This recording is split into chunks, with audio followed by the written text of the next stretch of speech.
अस्सलाम वालेकुम दोस्तों, कैसे हैं आप? उम्मीद है आप खैरियत से होंगे। जरदारी और एस्टेब्लिशमेंट आमने सामने आ गए हैं। हाफिज ने जरदारी की गर्दन में फंदा डालने का फैसला कर लिया है और अब इसके आसार नजर आना शुरू हो गए हैं। मुराद अली शाह की हुकूमत को हिलाया जा रहा है। खबरें ये आ रही हैं कि मुराद अली शाह को फारिग किया जा रहा है। मुराद अली शाह जो गुज़िश्ता तकरीबन 15 सालों से बरसरे इक़्तिदार है, वजीर आला है, वो अपनी जो खिदमात है वो भी जो जरदारी खानदान है, जो फ्रंट मैन है, उनको मुहैया कर रहे हैं। और जो जरदारी सिस्टम सिंध में लागू है उसको कह लीजिए प्रोटेक्ट करना मुराद अली शाह की जिम्मेदारी है। मुराद अली शाह फाइनेंस पे उबूर रखते हैं, फाइनेंस मिनिस्टर भी रहे हैं और गालिबन अभी भी फाइनेंस मिनिस्ट्री उन्हीं के पास है और सारे जो सिंध के फाइनेंस के मामलात हैं वो देखते हैं। लिहाजा अब खबरें सिंध में ये आना शुरू हुई कि फ्रंट मैनों के खिलाफ एक्शन शुरू हो गया है। जो जरदारी सिस्टम सिंध में चल रहा है, जहां पे माल पहुंचाया जाना होता है, जिन फ्रंट मैनों के जरिए माल पहुंचाया जाना होता है वो पहुंचाया जाता है। लेकिन अब जो हमारे खुफिया इदारे हैं उन्होंने कार्रवाइयां शुरू कर दी हैं और एक बार फिर कार्रवाइयां शुरू कर दी हैं। दूसरी जंग है जो जरदारी से इस्टेब्लिशमेंट की शुरू हो गई है। दूसरी जंग में इसलिए कह रहा हूं कि इससे पहले अगर आपको याद हो जो केनाल्स का मामला था उस पर आसिफ अली जरदारी और पीपल्स पार्टी रुकावट बन गए थे क्योंकि उन्हें सियासी कीमत उसकी चुकानी पड़ रही थी। SIFC जो कि army chief field marshal Asim Munir का विजन है, एक इदारा बनाया गया जहां पे उसका मकसद ये था कि तमाम जितने भी कारोबारी मामलात हैं उनके लिए वन विंडो ऑपरेशन होगा। और SIFC के तहत ही जो पंजाब में कैनाल्स बननी थी उनमें सिंध ने कहा कि उससे जो सिंध का पानी है वो कम पड़ जाएगा, जहां सिंध का जो हारी है उसको नुकसान होगा। और पीपल्स पार्टी ने ये सोचा कि इसका सियासी नुकसान उनको होगा क्योंकि कौम परस्त जमातें बाहर निकल रही थी, सड़कों पे आ रही थी, पीपल्स पार्टी को चैलेंज कर रही थी। लिहाजा आसिफ अली जरदारी, बिलावल भुट्टो जरदारी और जो सिंध की हुकूमत थी वो उसमें रुकावट बन गई। वो पहली जंग थी जो कि एस्टेब्लिशमेंट के साथ लड़ी गई थी आसिफ अली जरदारी की। आसिफ अली जरदारी उसमें सरखरू हो गए। आसिफ अली जरदारी ने एस्टेब्लिशमेंट को पीछे धकेल दिया था। लेकिन अब जो दूसरी जंग शुरू हो गई है आसिफ अली जरदारी और एस्टेब्लिशमेंट की, उसके ताने बाने 27वीं तरमीम के साथ जोड़े जा रहे हैं। 18वीं तरमीम का खात्मा जिसमें बाकायदा जरदारी और पीपल्स पार्टी ने बड़े तरीके से शातिराना चाल चलते हुए तमाम जितने भी इख्तियारात थे, माली जो उमूर के इख्तियारात थे, वो सूबों को मुंतकिल कर दिए थे 18वीं तरमीम की सूरत में। क्योंकि आसिफ अली जरदारी को 2010 में मालूम था कि अब हमारी विफाक में दोबारा हुकूमत आना मुश्किल ही नहीं नामुमकिन हो जाएगा। क्यों? उसकी वजह यह है कि विफाक में हुकूमत के लिए पंजाब को जीतना लाजमी है और पंजाब में पीपल्स पार्टी जो है वो कई सालों तक, मेरा ख्याल है अब तो शायद नामुमकिन है कि पंजाब में दोबारा पीपल्स पार्टी आ सके। लिहाजा उन्होंने सिंध अपने पास रख लिया था और जितनी भी लूटमार, जितनी भी माल बनाने की कार्रवाइयां होती थी वो सिंध में जारी रहती हैं। और सिंध के हवाले से जब कार्रवाई होती है तो जो कह लीजिए सिंध कार्ड है वो खेला जाता है, सुबाइयत का कार्ड पीपल्स पार्टी की जानिब से खेला जाता है और जो हमारी इस्टेब्लिशमेंट है वो भी इस कार्ड को इस्तेमाल करते हुए ब्लैकमेल करती है, मजे लेती है और अपने काम करवाती है। अब क्या हुआ है? अब खबरें ये आना शुरू हुई जो चीफ सेक्रेटरी सिंध है आसिफ हैदर शाह, उनको शायद फारिग किया जा रहा है। कहा जा रहा है कि उनका तबादला किया जा रहा है और आसिफ हैदर शाह जो है बड़े मुअतबद हैं, बड़े खास बंदे हैं, चाहे मुराद अली शाह हो, चाहे फरियाल तालपुर हो, बिलावल भुट्टो हो, चाहे आसिफ अली जरदारी साहब हो, बहुत उनके वो मामलात उनके साथ बड़े जबरदस्त चल रहे हैं। खबरें आई कि उनका तबादला किया जा रहा है, उनको विफाक में भेजा जा रहा है और एक नया जो चीफ सेक्रेटरी है वो सिंध में तैनात किया जाएगा। और वो जो चीफ सेक्रेटरी होगा वो इस्टेब्लिशमेंट के मंजूर नजर होगा, सिंधी होगा, लेकिन वो इस्टेब्लिशमेंट की गुड बुक्स में होगा, इस्टेब्लिशमेंट के लिए वो काम करेगा सिंध में रहते हुए। लेकिन जो भी अच्छा बंदा या जो भी ईमानदार बंदा सिंध में लग जाए ना दोस्तों, वो उसको करप्ट होते हुए, उसकी ईमानदारी जो है वो मलिया मेट होते हुए चंद उसको दिन लगते हैं, चंद माह लगते हैं या चंद साल लगते हैं और उसको भी वही रंग चल जाता है जो सिंध में सरकारी अफसरों को चढ़ा हुआ है, फ्रंटमैन रखने का, माल बनाने का और माल पहुंचाने का। अब हुआ क्या है? अब हुआ यह कि गुज़िश्ता दिनों मुराद अली शाह की जो ड्यूल नेशनैलिटी थी, मुराद अली शाह जो कि चीफ मिनिस्टर हैं, उनके पास कैनेडियन नेशनैलिटी थी 2013 में। 2013 में उनके पास ये नेशनैलिटी थी, फिर उन्होंने इसको सरेंडर कर दिया था।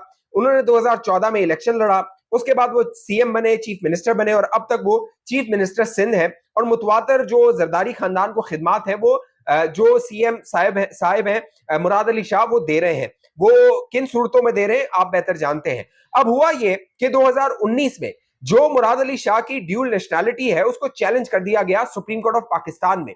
इससे पहले सिंध हाई कोर्ट में चैलेंज किया गया था, सिंध हाई कोर्ट ने मुस्तरद कर दिया, उसको रिजेक्ट कर दिया।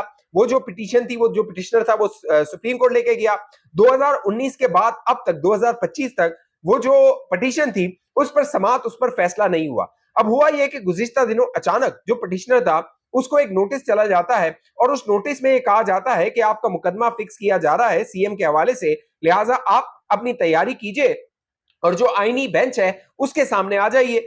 अब जब ये खबर सामने आई तो जो हल्के ये इन पे नजर रखे हुए थे कि हमारा जो रियासती इदारे हैं वो कुछ कार्रवाइयां कर रहे हैं, पकड़ दकड़ कर रहे हैं, सिंध में जो फ्रंट मैन है उनके खिलाफ कार्रवाई हो रही है। एजाज कादिर के हवाले से खबर आई, एजाज काजी के हवाले से खबर आई कि उनको हिरासत में ले लिया गया है, उनको तहवील में ले लिया गया है। बाद में जराए ने बताया उनको छोड़ दिया गया है, डिटेन किया गया था। फिर जो मोहम्मद अली शेख हैं वो फ्रंट मैन है बहुत ताकतवर लोगों के, उनको हिरासत में लिया गया इदारों की जानिब से, फिर कहा गया उनको भी छोड़ दिया गया है। फिर जो डिंशा फैमिली है जो कि जरदारी साहब से उनके कारोबारी मामलात हैं, उनके बारे में खबर आई कि उनको स्टॉप लिस्ट में डाल दिया गया है, उनको एयरपोर्ट से जाने नहीं दिया गया, क्योंकि अगस्त के महीने में जो डिंशा साहब है उन्होंने बैरून मुल्क जाना था और उन्होंने जरदारी साहब से रिक्वेस्ट करवाई थी, क्योंकि उनका नाम ईसीएल में था, नैब जो है वो कार्रवाई कर रहा था उनके खिलाफ, लिहाजा उनका नाम स्टॉप लिस्ट में डाला गया था। जरदारी साहब ने राब्ता किया जो नैब के चेयरमैन है उनसे, उन्होंने रिक्वेस्ट की कि वन टाइम परमिशन दी जाए, लिहाजा उनको वन टाइम परमिशन दे दी गई। लेकिन जब ये जो डिंशा साहब है एयरपोर्ट पहुंचे तो वहां पर हमारे जो खुफिया इदारे के लोग हैं उन्होंने उनको दोबारा वापस भेज दिया था। तो डिंशा साहब ने फिर ऐवान सदर में कॉल खड़काई, जरदारी साहब तक पैगाम पहुंचाया कि आपके हुक्म के बावजूद मुझे जाने नहीं दिया गया। लिहाजा फिर जरदारी साहब ने जो इदारे हैं उनको अश्योरेंस दी, उनको गारंटी दी कि ये बंदा जाएगा और आ जाएगा। तकरीबन 7 अगस्त से 30 अगस्त तक इसने ट्रैवल करना है और वही जाके वापस आ जाएगा, और डिंशा साहब वापस भी आ गए।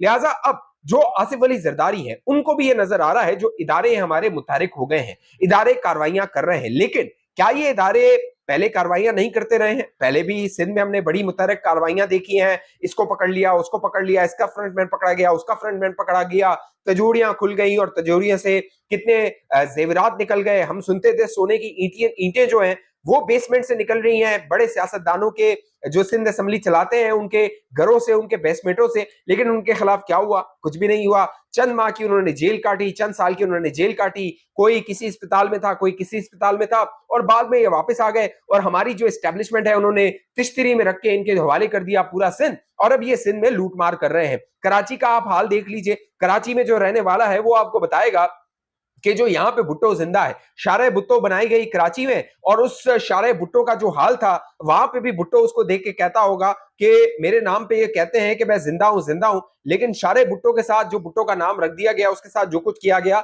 वो कराची में रहने वाला और सिंध में रहने वाला जानता है। अब मामला ये हुआ कि जो हमारे रियासती इदारे हैं उन्होंने तो एमक्यूएम का पत्ता काटा, एमक्यूएम का सफाया किया, एमक्यूएम को कराची से खत्म कर दिया। लिहाजा अब जो कह लीजिए लूट मार की कॉपीराइट है, लूट मार की मोनोपोली है, वो पीपल्स पार्टी को दे दी गई है कि रच के जो है वो माल बनाओ। और मैं सलाम करता हूं हमारे इदारों को कि आपने जो सेकंड पार्टी थी, देखिए एमक्यूएम जो थी, एमक्यूएम जब कह लीजिए अपोजिशन थी पीपल्स पार्टी की, अभी नाम की अपोजिशन है, उस वक्त तगड़ी अपोजिशन हुआ करती थी, तो उस वक्त जब अपोजिशन थी तो हिस्सा बांटना पड़ता था। अब तो सारा माल पीपल्स पार्टी को जा रहा है, वो उनकी मोनोपोली हो गई है सारे माल पे, लगाना कुछ नहीं है, खाना सब है। तो अब मामला ये है कि जो हमारे इदारे हैं वो मुतारिक हुए हैं। अब वो क्यों मुतारिक हुए हैं? उसके पीछे है 27वीं तरमीम, क्योंकि हमारे इदारे चाहते हैं कि जो सूबों के इख्तियारात एनएफसी अवार्ड है उसमें जो सूबों का हिस्सा है वो विफाक के साथ शेयर किया जाए। 18वीं तरमीम में जो इख्तियारात सूबों को मुंतकिल किए गए थे, खासतौर पे माइंस एंड मिनरल वाले, वो विफाक को दिए जाएं, और या तो उसमें 50-50 का शेयर होना चाहिए या फिर ऐसा कोई मैकेनिज्म बनना चाहिए जिसमें विफाक जो है वो मजबूत होना चाहिए। क्योंकि आर्मी चीफ फील्ड मार्शल जो है ये बार बार मुतअद्दिद मौक़ों पे कह चुके हैं कि कमजोर विफाक कमजोर पाकिस्तान की अलामत है, लिहाजा जो विफाक है उसको कमजोर नहीं होने दिया जाएगा।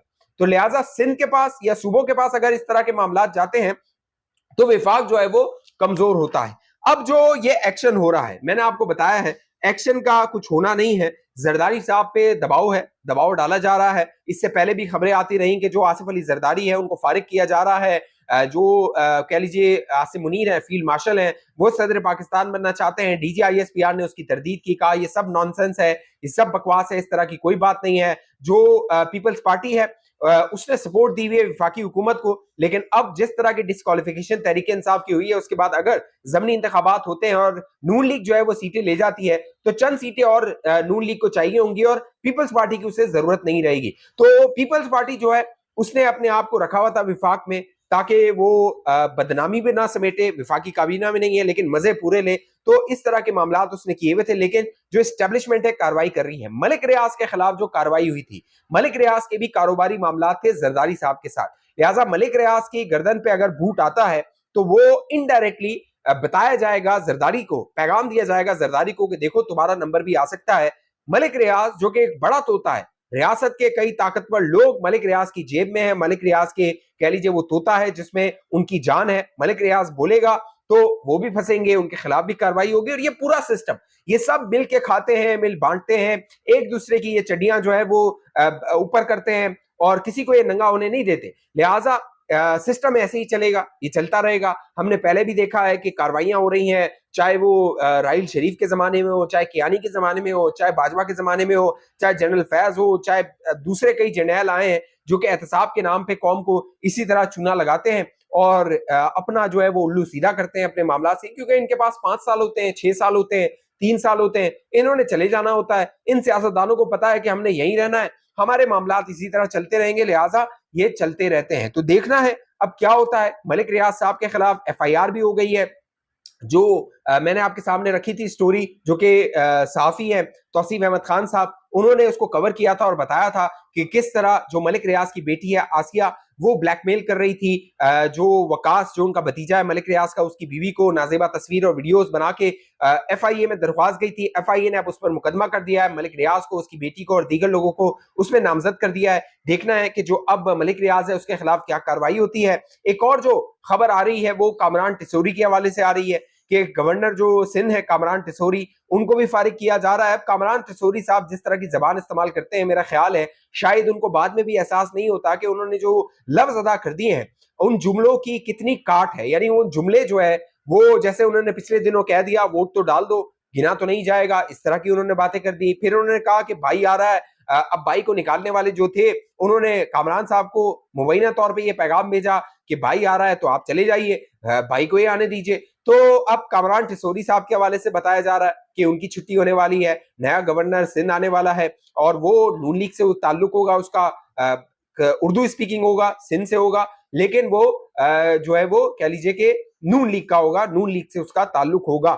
MQM کے ساتھ بھی معاملات نون لیگ اپنے اچھے کر رہی ہے, بہتر کر رہی ہے, کیونکہ بظاہر نظر آ رہا ہے کہ آگے کی منصوبہ بندی کی جا رہی ہے. اس حوالے سے آپ دوستوں کی جو بھی رائے نیچے کامنٹ کیجئے, کہ آپ کو لگتا ہے یہ جو ہمارے ریاستی ادارے ہر چند دنوں سالوں کے بعد سندھ میں ایک زرداری سسٹم کے خلاف آپریشن شروع کر دیتے ہیں اور عام جو عوام ہے ان کو آنکھوں میں دھول جھونکی جاتی ہے کہ بڑی کاروائی ہو رہی ہے, احتساب کیا جا رہا ہے, ہوتا کچھ بھی نہیں ہے. فیک اکاؤنٹ کیس آپ نے دیکھ لیا تھا, اس زمانے میں بظاہر لگتا تھا کہ بس اب زرداری کا رگڑا لگنے والا ہے, فرنٹ مین پکڑے جا رہے ہیں, جعلی اکاؤنٹ پکڑے جا رہے ہیں. اس کے بعد کیا ہوا, اس پہ جو ہے وہ مٹی پڑ گئی.